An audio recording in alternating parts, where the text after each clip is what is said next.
Hey everybody, this is Evangelist Luanda, and you know what? I just wanted to come and have a little real talk session with y'all today. This is unscripted and just me being me.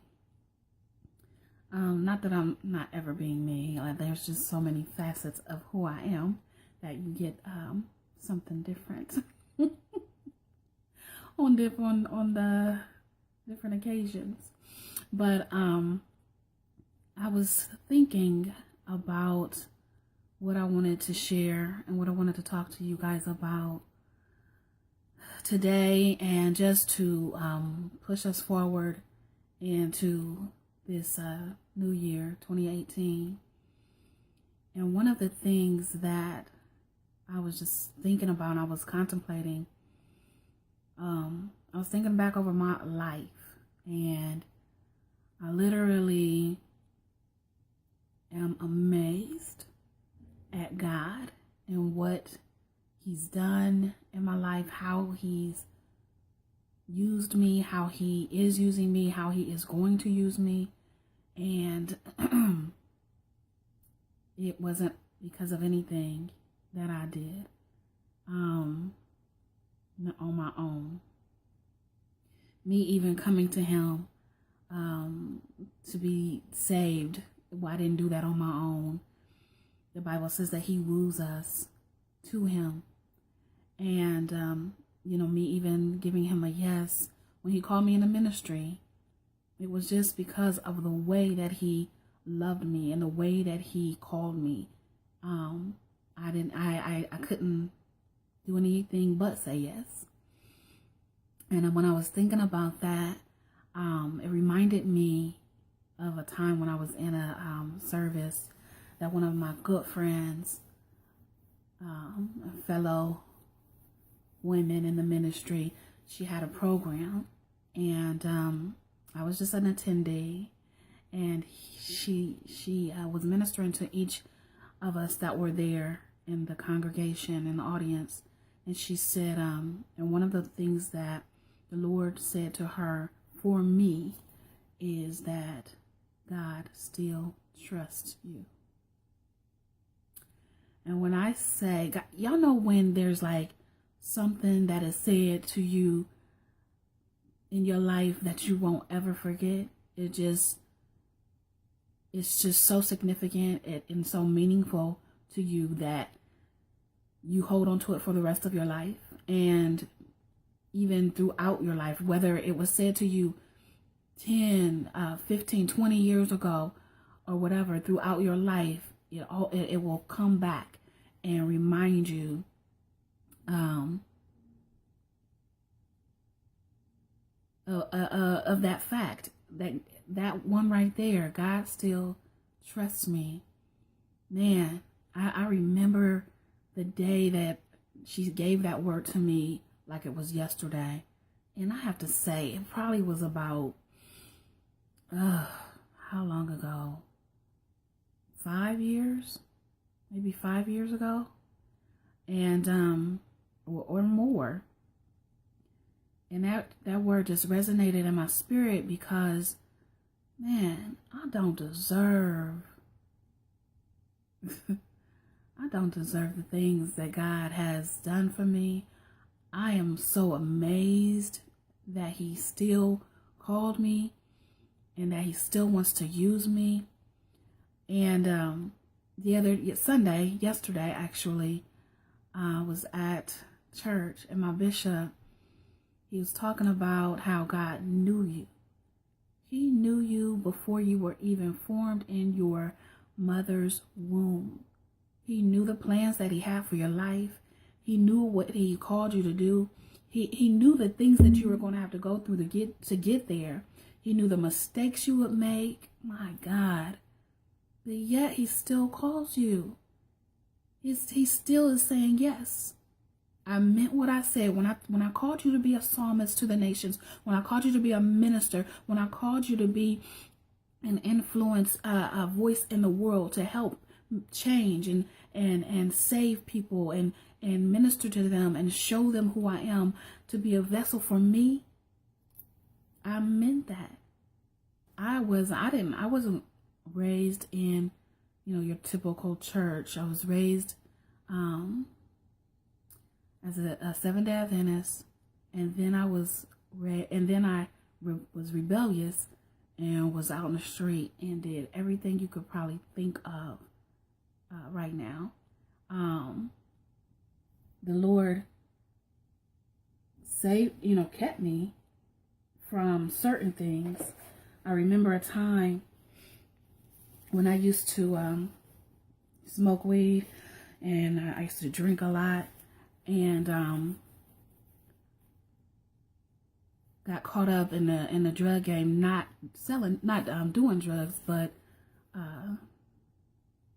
selling drugs. And I would hang. All my boyfriends used to be, they were dope dealers, and we used to go to parties all the time, me and my sister. And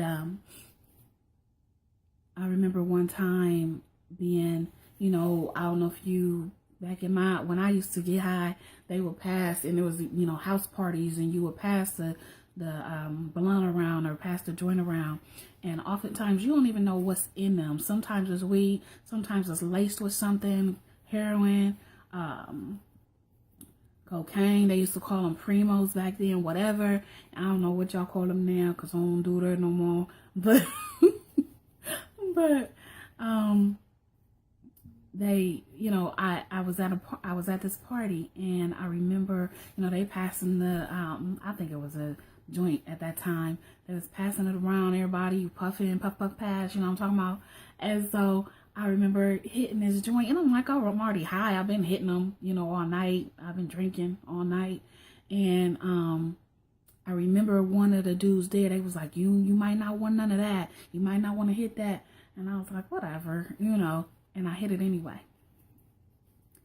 And when I tell you that I literally lost my entire bearings, I ended up outside, everybody in the house, it was in the wintertime.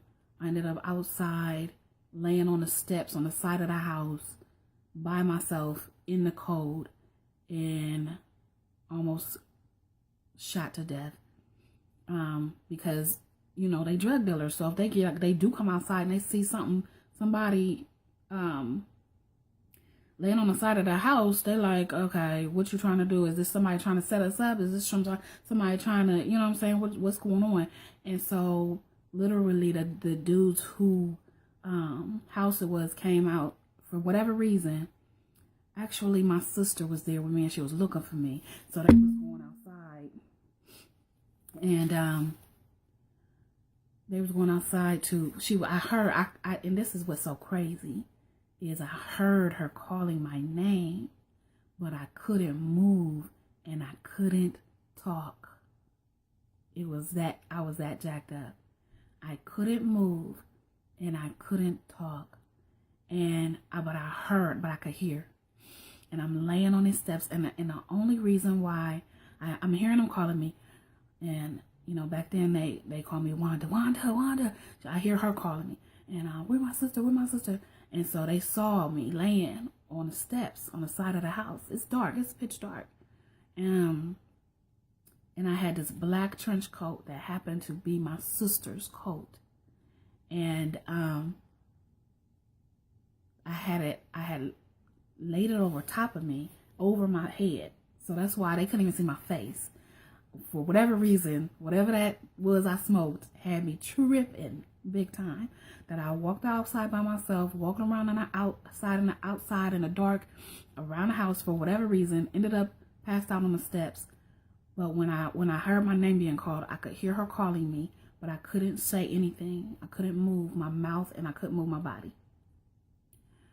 So these dudes, that of course they, strap, and they come like, who is that? All of that with their guns cocked, loaded, ready to go, and pointed dead to my head like this.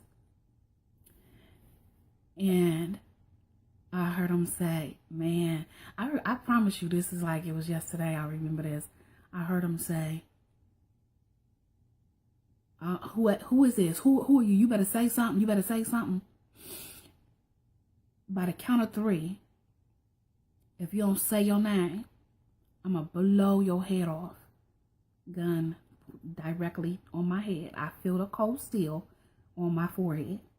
But I cannot move and I cannot talk. And all of a sudden, I mean, he doing a countdown. And these dudes they ain't scared. And it probably wasn't even the first time that they ever shot anybody. To say the least. And they weren't even from our city where we were from. And he was doing a countdown. He goes, 1. All right, you better say something. 2. And as soon as right before he said 3, my sister recognized her coat that was covering me up, and she said, "Wait, that's my sister," and snatched the coat down, and they saw it was me. And man, that that tells you a couple things. And that was a long time ago. And the enemy has been trying to take me out for a long time. That's one of the very various times that he's tried to do that. He's tried to take me out.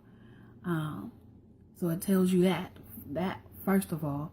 And then secondly, after getting high, sometimes all it takes is one hit of something for a person to get addicted. And that's even why I started out telling that story, is of me smoking at what I don't even know what it was laced with. Probably heroin. And not getting addicted. I never wanted it. I never smoked it again in that. I've never smoked it again, period. I never craved it. They didn't turn me into a fiend for nothing. You know what I'm saying? And sometimes, and I've heard stories. Some of you right now might have experienced times when you were on drugs and you got caught up, and all it took was one hit of something for that to change your entire life. But God kept me for whatever reason. He didn't let that substance grab me and take me in a whole nother direction.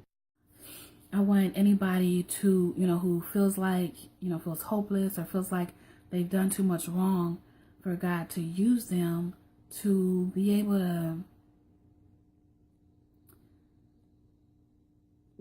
understand that you can't out-sin God's grace.